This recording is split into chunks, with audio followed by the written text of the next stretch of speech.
Armando Orsi se presentará en poco más de media hora ante la 80ª Asamblea General de las Naciones Unidas en Nueva York, en un discurso que se centrará en la defensa del multilateralismo y la convocatoria al respeto de las libertades, el sistema democrático y los derechos humanos. En la inauguración de la Asamblea, el secretario general de la ONU, Antonio Guterres, lamentó que los principios sobre los que se fundaron las Naciones Unidas hace 8 décadas estén bajo asedio.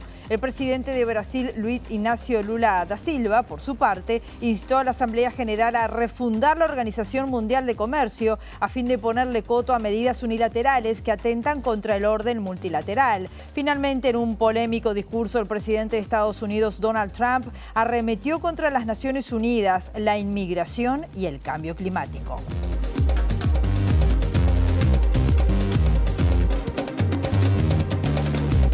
¿Qué tal? ¿Cómo están? Bienvenidas, bienvenidos a MBD Noticias. Comenzamos con la información con 16 grados a esta hora aquí en Montevideo, en la capital, en una jornada que va a seguir con el cielo algo nuboso y nuboso, con periodos de cubierto, con neblinas, los vientos soplando del suroeste al sureste entre 10 a 30 kilómetros por hora, con un periodo variable, dice Inumet, que ubica la máxima en 17 grados. Estamos viendo las cámaras del Centro de Gestión y Movilidad de la Intendencia de Montevideo en Venezuela, entre Arturo Lezama y Francisco Cunha de Figueroa. Hasta las 19 horas hay tarea de hormigonado. En Belsen, entre Colombes y Ámsterdam, hasta las 20 también están trabajando en hormigonado. Riachuelo, entre Tabaré y Parvadomus, hasta las 18 lo mismo, tareas de hormigonado. Y Colonia, este tramo es importante también, entre Roxlo y Ejido, hay un corte total hasta el 26 de septiembre con reparación de pavimento y los desvíos de transporte que trae a consecuencia. Compartimos ahora los principales titulares.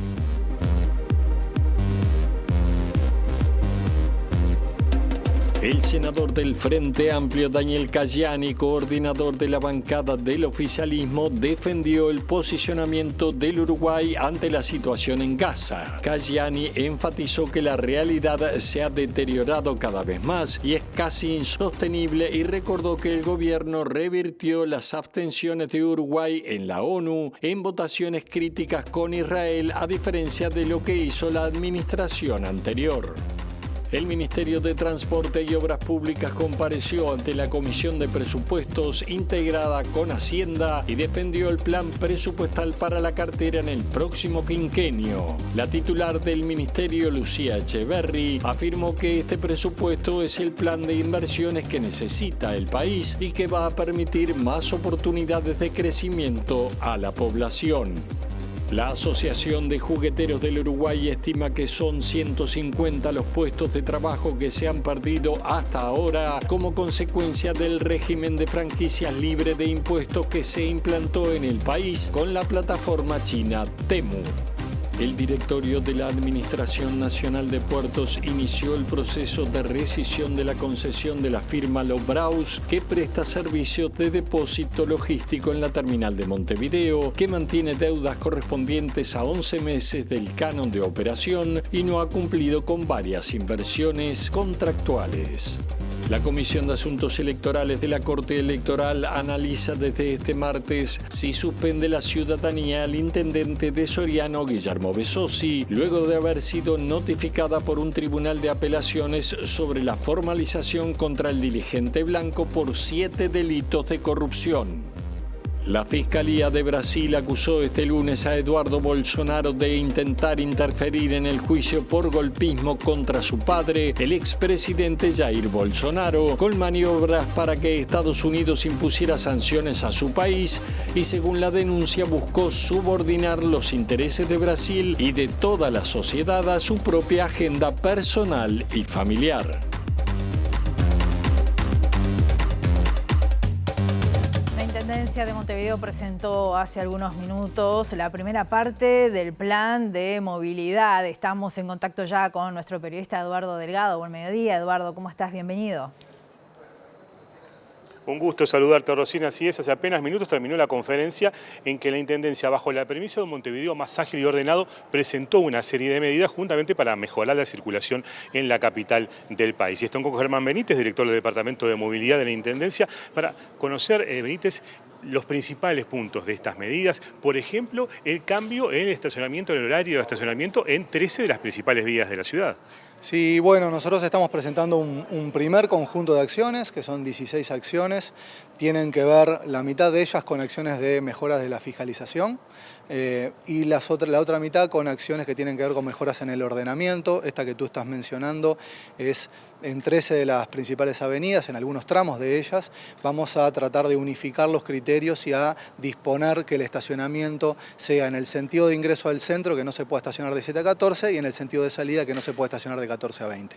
También cambios en cuanto a radares, le pido algunas novedades al respecto, y también cambios en 3 importantes avenidas, ¿no? Como es Comercio, Rondó y Echauri. También, ¿en qué consisten? Nosotros en Comercio, Rondó y Echauri lo que vamos a hacer es a disponer el cambio de eje de la avenida para mejorar la fluidez del tránsito en el sentido en el que más se usa esa calle. Por ejemplo, en el caso de Rondó, vamos a disponer un sentido, le vamos a agregar un carril al sentido de salida. En el caso de Echauri y en el caso de Comercio van a ser actuaciones similares. Lo otro que me preguntaba de los radares, nosotros estamos disponiendo la eliminación de 3 puntos de radar y el agregado de 4 puntos de radar. Uno de ellos es sobre la Rambla entre Cuño Perinetti y 6 de abril, que ha sido tristemente célebre recientemente. Y lo que vamos a hacer es a completar las cajas. Habían algunas cajas que estaban instaladas que no tenían el radar dentro. Nosotros vamos a completar la instalación de los radares dentro de esas cajas. La mayor fiscalización también incluye el tema de las zonas de carga y descarga, ¿no? En la zona de carga y descarga nosotros vamos a disponer primero una racionalización de los horarios para permitir el estacionamiento de vehículos privados fuera del horario de zona de carga y descarga, y luego sí vamos a fiscalizar el estacionamiento en zona de carga y descarga de vehículos no habilitados o de vehículos habilitados que permanezcan más tiempo del necesario. El intendente Mario Vergara hizo un especial hincapié en que la población se sumara a estas medidas, opinara al respecto, ¿no? ¿En cuánto estiman ustedes que habrá, digamos, resultados de estas medidas justamente en la circulación en la ciudad? Nosotros entendemos, primero, todas estas acciones que se presentan hoy van a ser comunicadas oportunamente una a una. Luego, la idea es que la aplicación sea inmediata, o por lo menos informada cuando comienza la aplicación de la medida. Y luego el proceso de devolución de la ciudadanía es constante, ¿no? Yo entiendo que antes de fin de año tenemos todas estas 16 medidas, todas en funcionamiento, más de la mitad ahora en octubre. Y bueno, y el proceso de devolución de la ciudadanía será a partir de que esté cada una de ellas. Y por último, Benítez, ya que habló antes de fin de año conoceremos la definición del plan metropolitano y que marcará un poco lo que será rumbo justamente a nivel de circulación de la ciudad y de otros departamentos linderos. Bueno, nosotros estamos trabajando muy bien, estamos llegando a varios acuerdos con la gente del Ministerio de Transporte que está liderando este proceso. Entendemos que sí, que antes de fin de año es altamente probable que ya contemos con a nivel general con las características del proyecto de transporte metropolitano. El principal problema del nudo son las obras que se deben realizar justamente para lograr esos objetivos. Nosotros estamos teniendo especial cuidado con la afectación en superficie, la afectación en el lugar donde se desarrollan las obras. Entonces, sí, parte de la discusión importante es trabajar junto con el Ministerio de Transporte para definir la mejor forma de realizar una obra que le dé agilidad al tránsito y que perjudique o que genere la menor cantidad de inconvenientes posibles durante la etapa de la obra de la población. ¿Habrá tramo subterráneo en la zona del 18 de julio? Puede ser. Eso forma parte de los acuerdos a los que estamos llegando. Benítez, muchas gracias por este minuto muy amable. Gracias a ustedes. Rosina era el director justamente del Departamento de Movilidad. En la actividad habló el intendente de Montevideo, Mario Vergara. Escuchamos y vemos parte de lo que dijo el jefe comunal.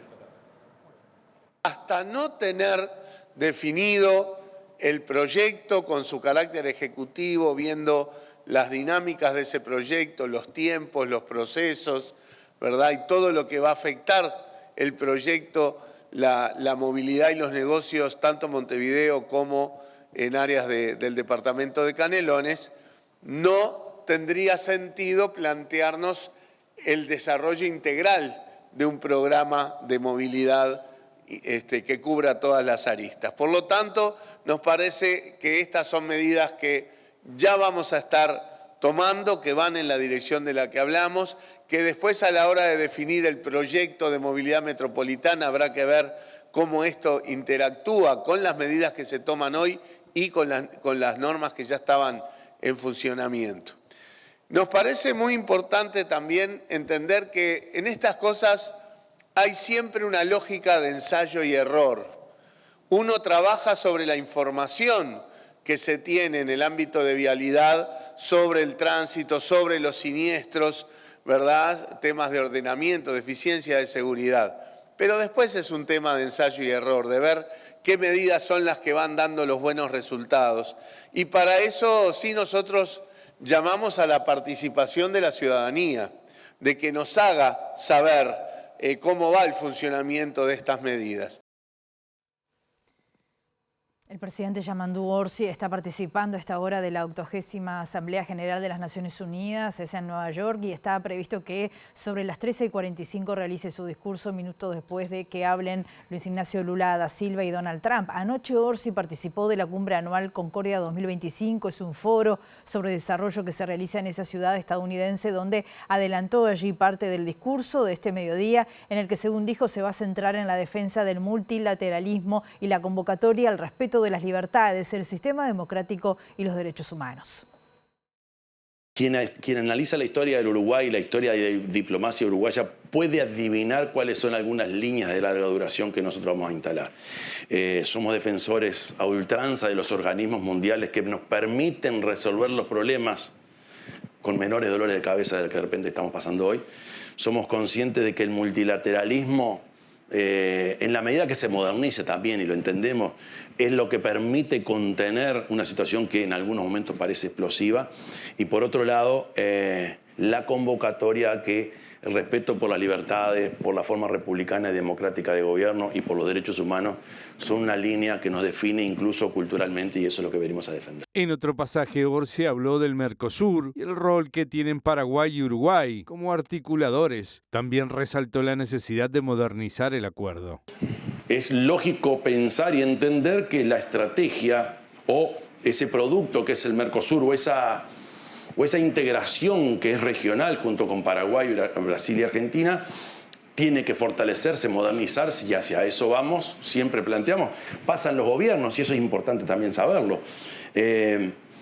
Transcurren los gobiernos y la puntería en Uruguay es siempre, no es la misma, pero muy parecida. ¿Qué quiero decir con esto? Somos conscientes que vivimos en una región que nos sirve y nos aporta, pero a su vez tenemos que modernizarlo, flexibilizarlo, utilicemos la palabra que queramos. Y lo otro es poder promover mucho más el producto, los productos que vende Uruguay o las ventajas que Uruguay tiene, no solo en la región, sino también en el resto del mundo. Y, por ejemplo, a fin de año, muy probablemente, es casi un hecho que se firma un acuerdo Mercosur-Unión Europea. Mañana, miércoles, Orsi va a estar participando de un homenaje al expresidente José Mujica, donde estarán presentes jefes de Estado y de Gobierno de la región y de Europa. A esta hora, allí en la Asamblea de la ONU, está hablando el presidente de Turquía, Erdogan. Vamos a ir allí en algunos minutos, pero antes nos está convocando nuestra periodista Abril Mederos desde el Parlamento, donde hay mucha información también en curso. Abril, ¿cómo estás? Bienvenida, buen mediodía para ti también. Gracias, Rosina. Exacto, estaba compareciendo la delegación del Ministerio de Industria, Energía y Minería este mediodía en la Comisión de Presupuestos integrada con Hacienda, que discute el proyecto de presupuesto quinquenal. Estamos con la diputada del Frente Amplio, Tatiana Antúnez, para contarnos sobre lo que se está tratando allí, qué es lo que han expresado las autoridades sobre el presupuesto asignado. Bueno, en principio, obviamente, hace referencia a que nos encontramos en un momento donde estamos dando una discusión presupuestal sobre la base de las restricciones fiscales que han sido planteadas seguramente por todas las comisiones que han comparecido y por todos los ministerios. En este momento se hizo una presentación de aproximadamente 2 horas donde se fue desarrollando el articulado sobre la base de las asignaciones presupuestales que hoy van a tener determinados énfasis, en particular obviamente el revitalizar el lugar de preponderancia que deben tener las políticas industriales en nuestro país, pensando en una perspectiva no solo de acá a 5 años, sino también desde la perspectiva de plantearnos un plan estratégico hacia el año 2050, que parece algo ambicioso, pero que las políticas públicas de cara al desarrollo industrial, a los cambios cambios en relación a los temas energéticos no pueden ser materia de un solo gobierno, sino deben desplegarse a nivel de los diferentes periodos y por lo tanto no deben quedar colgados de una sola administración. A nosotros nos parece que eso es un planteo muy importante,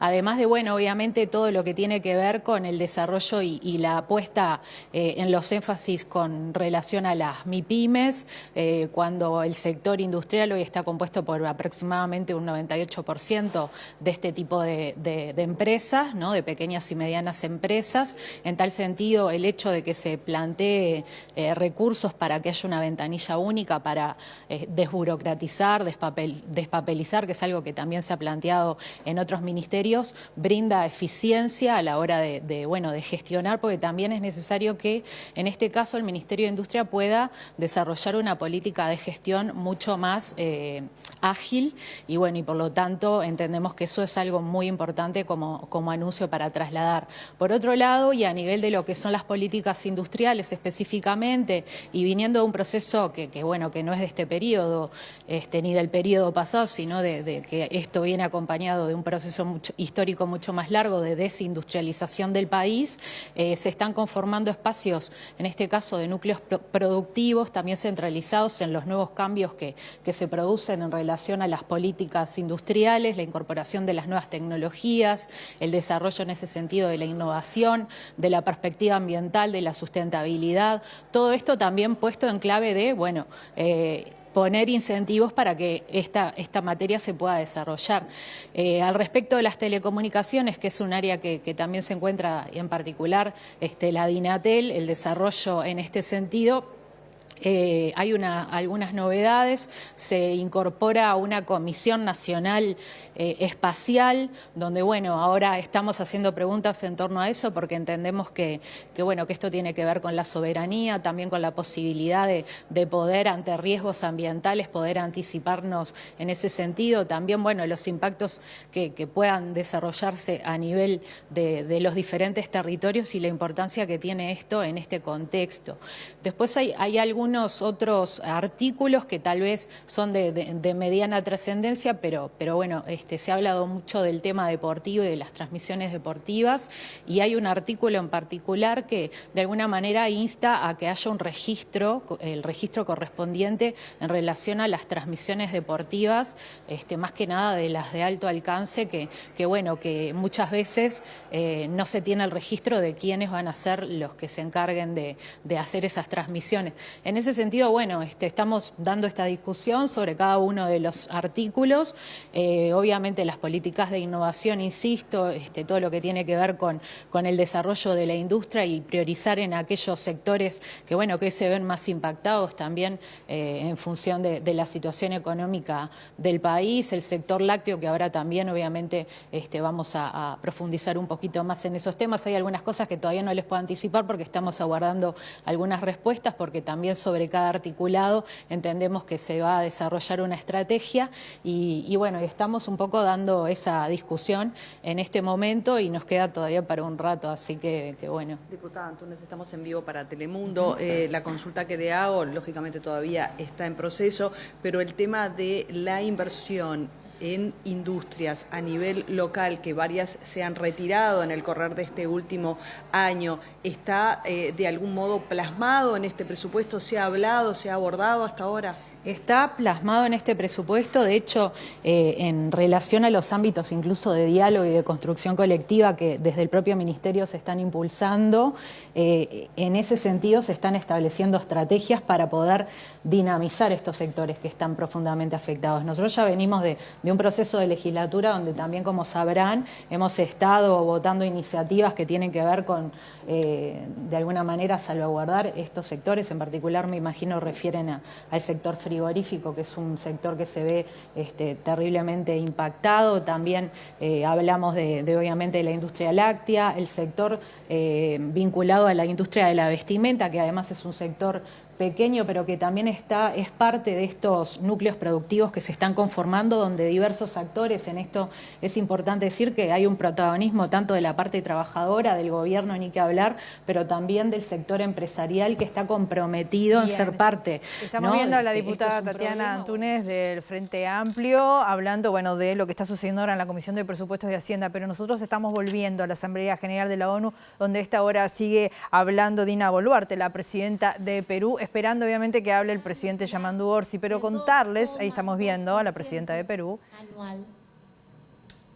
Señora presidenta de esta magna asamblea, el 24 de octubre se creó las Naciones Unidas, después de la Segunda Guerra Mundial, cuando se logró derrotar a uno de los mayores proyectos políticos totalitarios construido bajo Pero nos una contamos con la ideología apertura de la 80ª Asamblea General de la ONU. Su secretario general, Antonio Guterres, lamentó que los principios sobre los que se fundaron las Naciones Unidas hace 8 décadas están bajo asedio, dijo. Dijo además que los pilares de paz y progreso se tambalean por el peso de la impunidad, la desigualdad y la indiferencia.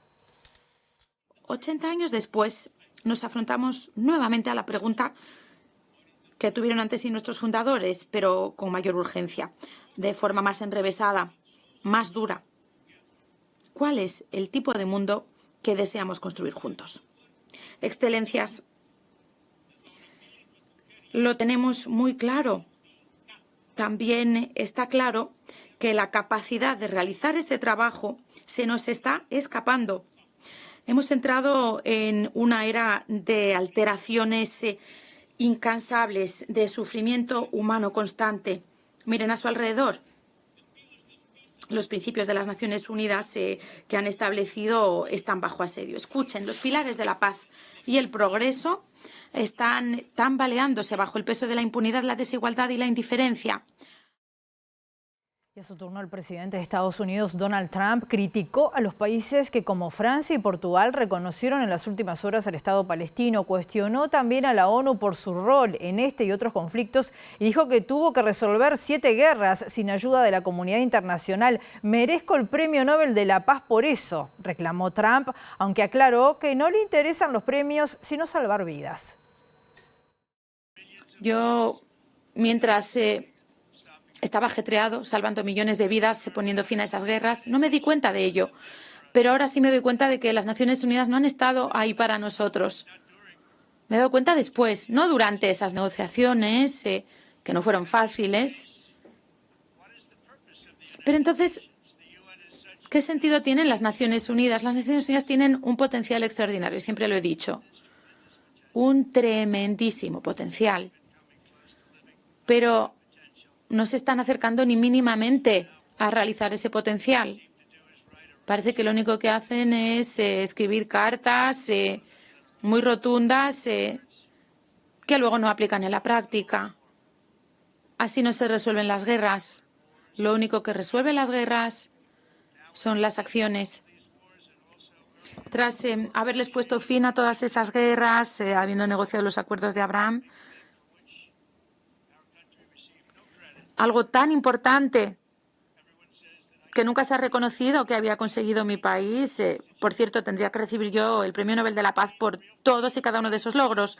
Pero el mayor orgullo para mí, sin embargo, es saber que esos hijos e hijas podrán seguir viviendo con sus padres y madres porque se dejará de asesinarlos en esas guerras sin sentido. Lo único que me preocupa es salvar vidas, no ganar premios. El presidente de Brasil, Lula da Silva, instó este martes allí a la Asamblea General de la ONU a refundar la Organización Mundial de Comercio a fin, dijo, de ponerle coto a medidas unilaterales que atentan contra el orden multilateral. Hoy los ideales que inspiraron a los fundadores de la ONU están amenazados como nunca antes en toda su historia y el multilateralismo está frente a una nueva encrucijada, afirmó el líder progresista brasileño frente al Pleno de la Asamblea General. El multilateralismo se encuentra en una nueva encrucijada. La autoridad de la organización está controlada. Asistimos a una consolidación del orden internacional caracterizado por concesiones reiteradas a la política del poder, ataques contra la soberanía, sanciones arbitrarias y las intervenciones unilaterales se están convirtiendo en la norma. Existe un paralelo claro entre la crisis del multilateralismo y el debilitamiento de la democracia. El autoritarismo se ve fortalecido cuando no actuamos ante los actos arbitrarios, cuando la sociedad internacional falla a la hora de defender la paz, la soberanía y el Estado de Derecho. Y las consecuencias son trágicas en todo el mundo. Las fuerzas antidemocráticas tratan de avasallar las instituciones y sofocar las libertades. Señoras y señores, este año el mundo se ha quedado sin dos personalidades excepcionales: el antiguo presidente uruguayo Pepe Mujica y el Papa Francisco. Ambos representaban, como ningún otro, los valores humanistas. Sus vidas estuvieron entrelazadas con esas 8 décadas de existencia de las Naciones Unidas. Si siguieran entre nosotros, probablemente utilizarían esta plataforma para recordar que el autoritarismo, la degradación medioambiental y la desigualdad no son inexorables. El senador del Frente Amplio, Daniel Cayani, coordinador de la bancada del oficialismo, defendió el posicionamiento de Uruguay ante la situación en Gaza. Cayani enfatizó que la realidad se ha deteriorado cada vez más y es casi insostenible, dijo, y recordó que el gobierno revirtió las abstenciones de Uruguay en la ONU en votaciones críticas con Israel, a diferencia de lo que hizo la administración anterior. El gobierno tiene que respetar a todos los uruguayos, yo entiendo, y muchas veces no todos los uruguayos pensamos lo mismo. Y creo que sin duda el Uruguay ha tenido una posición firme, clara, concisa, denuncia. Es mentira que ha tenido una posición de ausencia de declaraciones. Algunos dicen silencio cómplice. Yo la verdad que no sé qué miran de las declaraciones de Uruguay. Uruguay ha tenido una posición muy valiente en el concierto internacional. Es verdad que no utilizó el término genocidio, pero utilizó términos más complejos para señalar las consecuencias de ese genocidio. Y creo que además también ha hecho mucho y ha participado mucho de los grupos que han sacado algunas resoluciones importantes. Por tanto, creo que en el ámbito internacional, más que declarar, que sin duda es importante, también es importante hacer. Y el Uruguay ha desmontado, y el gobierno actual ha desmontado un conjunto de acciones que había tomado el gobierno anterior, que lamentablemente iban en sentido contrario. Básicamente fueron una especie, diría Fernández Guidó, de sexo explícito con el gobierno de Netanyahu, ¿no? Es decir, en realidad fue vergonzante, ¿no? La posición de Uruguay votando solo declaraciones para no declarar algunas cosas en Naciones Unidas, señalar, o por lo menos algunas cuestiones que tenían que ver con temas de derechos humanos, votando con Estados Unidos e Israel y algún país que no sabemos ni el nombre ni dónde queda, me parece que es aberrante y eso es lo que venimos también desmontando del gobierno. Segundo bloque de MBD Noticias. Continuamos con la información con 17 grados a esta hora. El Ministerio de Economía y Finanzas informó que la agencia de calificación crediticia Fitch Ratings mantuvo la calificación de Uruguay en BBB como emisor de deuda en moneda local y de largo plazo y mantuvo también la perspectiva de calificación estable. La calificación de Uruguay se sustenta en un Producto Interno Bruto per cápita relativamente alto, indicadores de gobernanza e institucionales sólidos y finanzas externas robustas. Esto lo dice el informe. La calificadora señala que el nuevo gobierno no ha anunciado planes para implementar reformas audaces, sino que priorizará los esfuerzos para impulsar el crecimiento económico y la competitividad, así como para aumentar el gasto en protección social y seguridad pública. Las restricciones fiscales representan un desafío para la agenda. Fitch destaca que la agenda de reformas microeconómicas del gobierno busca impulsar el bajo crecimiento de la última década mediante la simplificación de regulaciones, la eliminación de trámites burocráticos y el impulso de la productividad. La inversión sigue siendo débil en comparación con sus pares, con 15,6% del PIB en 2024, y la debilidad demográfica podría representar un desafío a mediano plazo. Mantener una inflación baja facilitaría otros objetivos como contener el impacto de la indexación salarial, reducir la dolarización y mejorar la transmisión de la política monetaria. Las directrices propuestas por el gobierno para la ronda de negociación salarial en curso, que se lleva a cabo este año y estará vigente hasta 2027, incorpora la meta de inflación de 4,5% y limita las medidas correctivas retrospectivas de la inflación. Fitch asume un déficit de 4,1% del PIB en 2026, en línea con el presupuesto quinquenal propuesto. Pronostica que la consolidación fiscal gradual comenzará en 2027, aunque a un ritmo algo más lento, dado un crecimiento más lento que el proyectado por las autoridades y menores ganancias derivadas de las medidas de recaudación. La consultora prevé que la deuda pública bruta aumentará a mediano plazo debido a los mayores déficits fiscales y a la indexación de la mayor parte de la deuda en moneda local, es decir, los intereses devengados por la inflación y la deuda indexada a los salarios, pero no reflejada en las cifras fiscales generales, y que alcanzará el 69% del PIB para 2027, por encima de la mediana de la calificación BBB del 60%. Para concluir, el informe dice que Uruguay está relativamente protegido de los efectos de los aranceles estadounidenses, ya que solo alrededor de 10% de sus exportaciones se destinan a Estados Unidos, principalmente carne. El Ministerio de Transporte y Obras Públicas compareció ante la Comisión de Presupuestos integrada con Hacienda y defendió el plan presupuestal para la cartera en el próximo quinquenio. La titular del Ministerio, Lucía Echeverri, afirmó que este presupuesto es el plan de inversiones que está necesitando el país y que va a permitir más oportunidades de crecimiento a la población.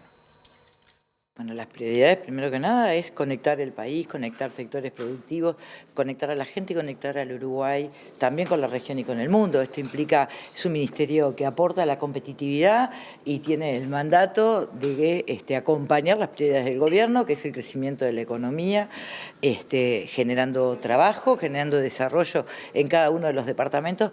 Para esto lo recorrimos departamento por departamento, intercambiando con funcionarios, pero sobre todo con los gobiernos departamentales y legisladores de todos los partidos.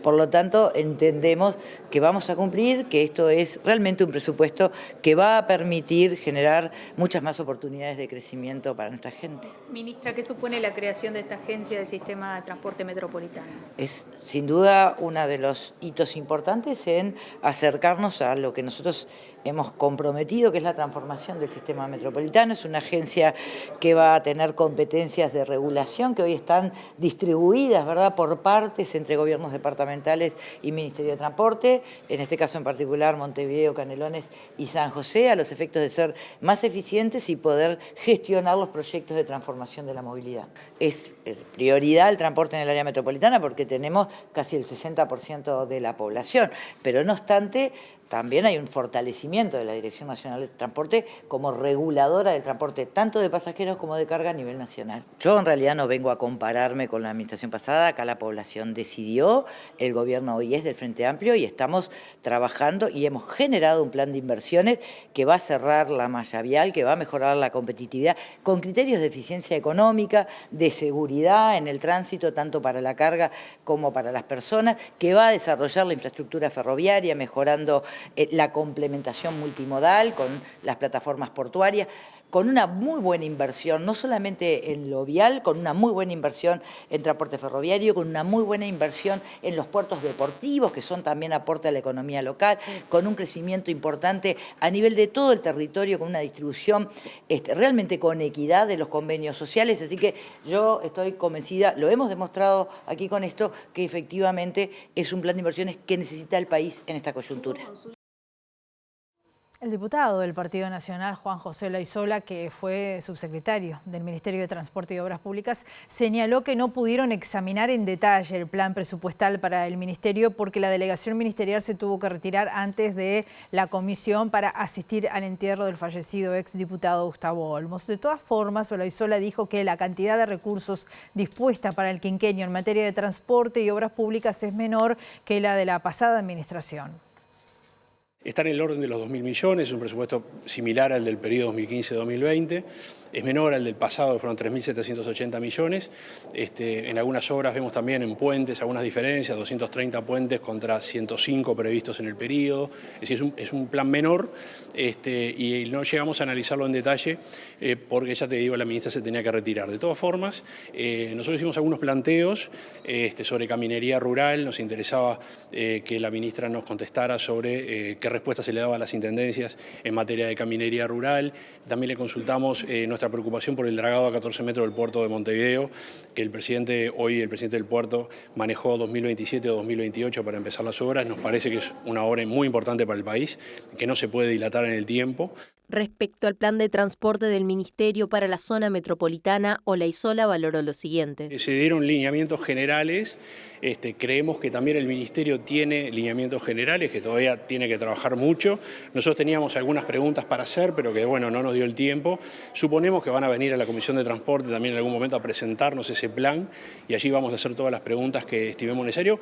Creemos que se va por el buen camino en el sentido de buscar una solución para el transporte en la zona metropolitana, que es necesaria, pero sí hay mucha cosa para hablar y hay mucha información que todavía no tenemos, y yo creo que el propio Ministerio no lo tiene, que está recién esbozando las primeras líneas, así que una vez que el Ministerio tenga una propuesta redondeada, nos interesa saber sí en detalle cómo se va a instrumentar y varias cuestiones que atañen a cómo se va a formar. La diputada Ana Olivera, coordinadora de la bancada del Frente Amplio, dijo a MBD Noticias que se está trabajando a buen ritmo en la Comisión de Presupuestos integrada con Hacienda en el análisis de la ley justamente del presupuesto quinquenal que envió el gobierno. Afirmó que la educación es una prioridad para el Frente Amplio y en ese contexto se debe dar un debate maduro con la oposición, dijo, y con el Poder Ejecutivo. El presupuesto siempre ha salido distinto de cómo lo presenta el Poder Ejecutivo, porque obviamente cuando uno tiene la visión global, pero después uno va mirando cada área y va viendo que acá habría que reforzar un poquito acá, que habría que reforzar un poco allá. Y en el caso de la educación, creo que hay un tema vinculado con UDELAR, que es una preocupación no solamente es de todas las bancadas, es decir, es una preocupación de la bancada del Frente Amplio, es una preocupación de la bancada del Frente Amplio el fortalecer UTEC, es decir, y creo que allí es donde vamos a poner nuestras baterías. Hay otros temas, no es lo único, pero estoy hablando de aquellos, es decir, también pensamos que hay que fortalecer los temas vinculados con la violencia basada en género. O sea, hay 2 o 3 temas que nos preocupan, pero vinculados con la educación, sin lugar a dudas, está entre los primeros temas que vamos a conversar con el Ejecutivo y que vamos a conversar también con la oposición. Olivera agregó que el debate sobre este asunto es necesario, pero requiere compromiso de la oposición, por ejemplo, a la hora de votar los ingresos.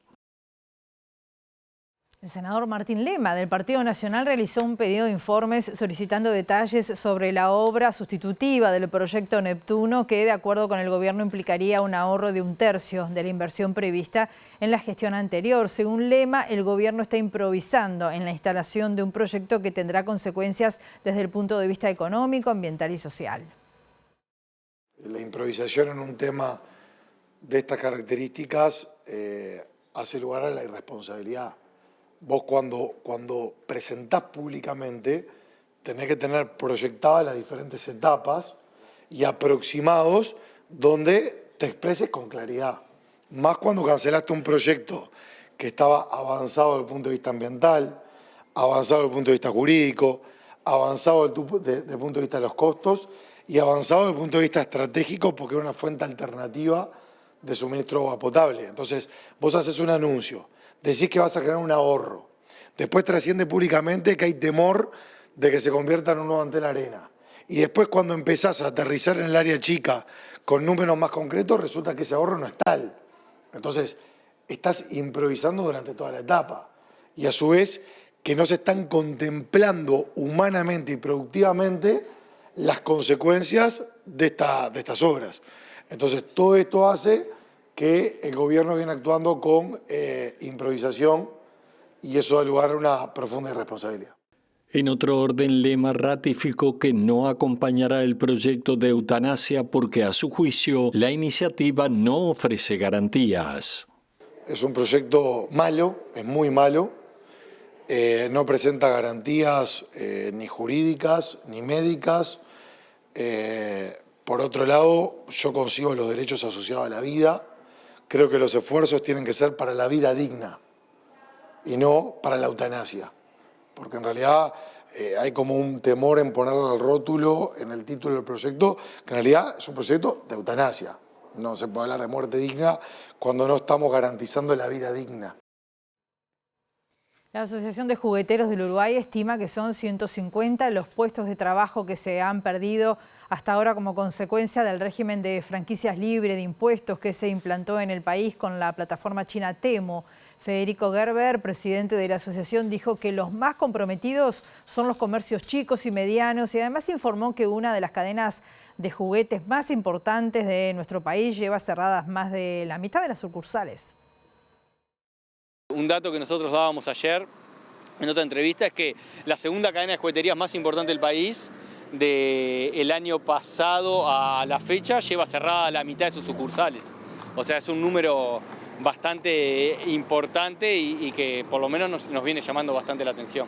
¿Cuántos comercios son y cuántos trabajadores estiman que se pudieran haber perdido en comercios que nos hayan cerrado, pero...? Y nosotros estimamos que lo que son este tipo de tiendas emplean entre 3 y 4 personas en promedio. Entonces de ahí es un poco el número de que estimamos que estamos entre 140 y 160 puestos de trabajo que dejaron de existir. Y en esos puestos de trabajo también está incluido el dueño de esa tienda, que muchas veces es el trabajador que hasta hace más horas, cubre todos los horarios, está atrás del mostrador. Es decir, es un empleado más de su propia empresa que obviamente perdió su empleo con la gravedad además de que tiene que reconstruirse y buscar una nueva vocación o salir al mercado laboral, capaz que después de haber tenido, no sé, 20, 30 años quizás su tienda. El directorio de la Administración Nacional de Puertos inició el proceso de rescisión de la concesión de la firma Lobraus, que presta servicios de depósito logístico en la terminal de Montevideo, porque mantiene deudas correspondientes a 11 meses del canon de operación y no ha cumplido con varias inversiones contractuales. El director de la ANP, en representación de la oposición, Jorge Gandini, ratificó las denuncias respecto a esta empresa que amenazó con iniciarle un juicio por daños y perjuicios. Si me quieren denunciar por defender al Estado, yo encantado, iré a los tribunales. No creo que lo hagan. Esta empresa tiene muchos años, es concesionaria, no permisaria, se le dio una concesión creo que por 30 años, tenía que construir un edificio de 21 pisos por un valor de 80 millones de dólares, además de un gran depósito, tenía que constituir una garantía de 10 millones de dólares, han pasado todos estos años. El edificio pueden comprobar que no está, nunca hicieron la inversión, el edificio, el galpón, el depósito hicieron medio depósito, trabajan dentro del puerto, no pagan, deben tener acumulado 11 meses de canon impago, más multas, unos 450.000 dólares, y la administración, el directorio, ha resuelto, luego de dar planes de financiación diversos y diversas oportunidades, ha resuelto iniciar el proceso de rescisión por incumplimientos diversos. En la inversión, que es viejo, en la deuda, que es más reciente, pero les cuento, en la Administración Nacional de Puertos nadie puede dejar de pagar durante 15 días. A los 15 días, si no pagan sus obligaciones, operadores, permisarios, etcétera, se les baja la llave y no pueden operar más. Tienen que refinanciar y hacerlo con cheques diferidos. Bueno, acá llevan casi un año sin pagar su canon y por lo tanto, lamentablemente, se ha iniciado este proceso. No es definitivo, la empresa puede corregir todavía, pero por este camino vamos a la rescisión y a la relicitación de ese espacio tan importante que usa la empresa. Último bloque de MBD Noticias. Continuamos con la información. Les contamos que la Comisión de Asuntos Electorales de la Corte Electoral analiza desde este martes si suspende la ciudadanía al intendente de Soriano, Guillermo Besosi, luego de haber sido notificada por un tribunal de apelaciones sobre la formalización contra el dirigente blanco por 7 delitos de corrupción. Las conclusiones se conocerían a mediados de octubre y podrían determinar que Besosi sea apartado del cargo.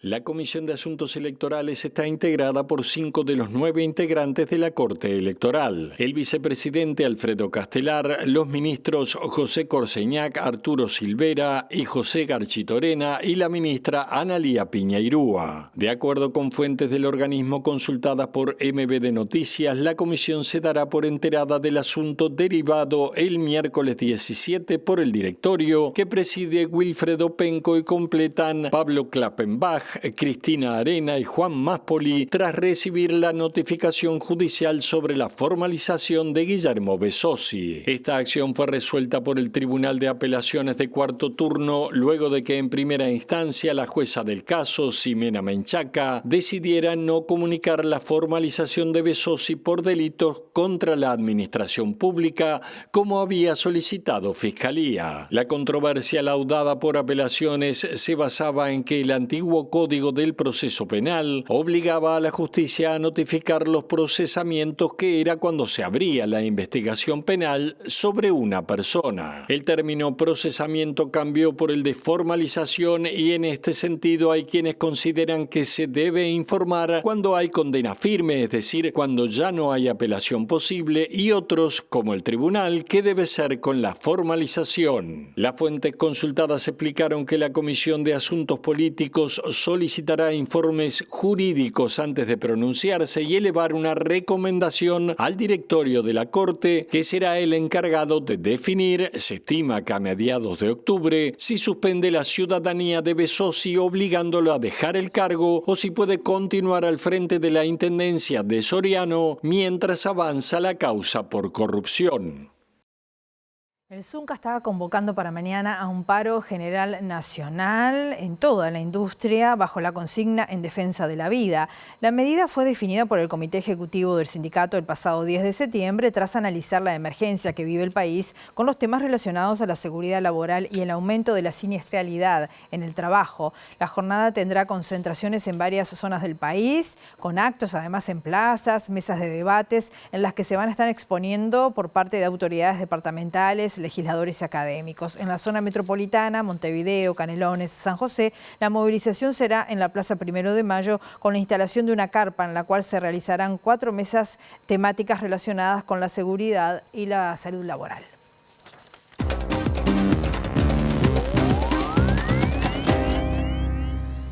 La Fiscalía de Brasil acusó este lunes a Eduardo Bolsonaro de intentar interferir en el juicio por golpismo contra su padre, el expresidente Jair Bolsonaro, con maniobras para que Estados Unidos impusiera sanciones a su país y, según la denuncia, buscó además subordinar los intereses de Brasil y de toda la sociedad a su propia agenda personal y familiar. El fiscal general de Brasil, Paulo Gonet, acusó este lunes al legislador federal Eduardo Bolsonaro de intentar coaccionar a la justicia del país durante el juicio en el que su padre, el expresidente Jair Bolsonaro, fue hallado culpable este mes de planear un golpe de Estado tras desconocer los resultados de la elección presidencial en 2022 que dieron como ganador a Lula da Silva. En un comunicado, la Fiscalía General señaló a Eduardo Bolsonaro, el tercero de los 4 hijos del expresidente y que es abogado y legislador en la Cámara de Diputados, de intentar repetidamente subordinar los intereses de Brasil y de toda la sociedad a su propia agenda personal y familiar y de amenazar a las autoridades judiciales y a otros funcionarios con que obtendría sanciones de las autoridades estadounidenses destinadas a obstaculizar y arruinar sus vidas civiles, e incluso en Brasil si los procedimientos penales no lograban el resultado deseado. Las conductas criminales ocurrieron estructuradas por la amenaza de sanciones extranjeras, tanto para los magistrados del Supremo como para el propio país, con el propósito de librar a Jair Bolsonaro de una condena penal, indicó Gonet en la acusación. Eduardo Bolsonaro se mudó en marzo de este año a Estados Unidos para buscar el apoyo del presidente Donald Trump,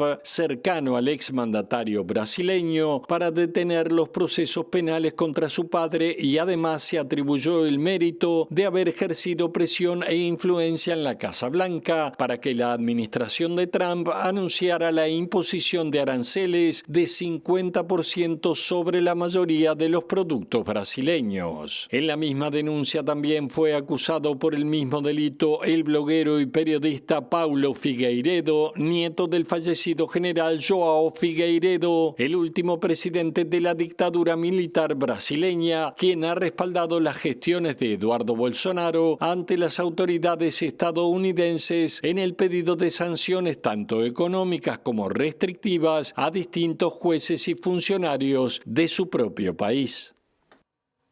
Nos vamos, volvemos en la edición central a las 18:30 o mañana a las 8, la primera edición. Que pasen bien, hasta luego.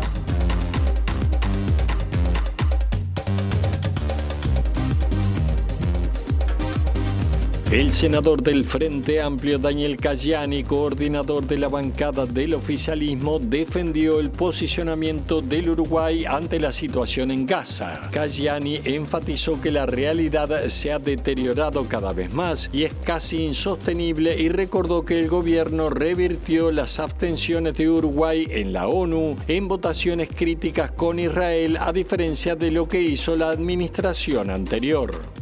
El Ministerio de Transporte y Obras Públicas compareció ante la Comisión de Presupuestos integrada con Hacienda y defendió el plan presupuestal para la cartera en el próximo quinquenio. La titular del ministerio, Lucía Echeverri, afirmó que este presupuesto es el plan de inversiones que necesita el país y que va a permitir más oportunidades de crecimiento a la población. La Asociación de Jugueteros del Uruguay estima que son 150 los puestos de trabajo que se han perdido hasta ahora como consecuencia del régimen de franquicias libre de impuestos que se implantó en el país con la plataforma china Temu.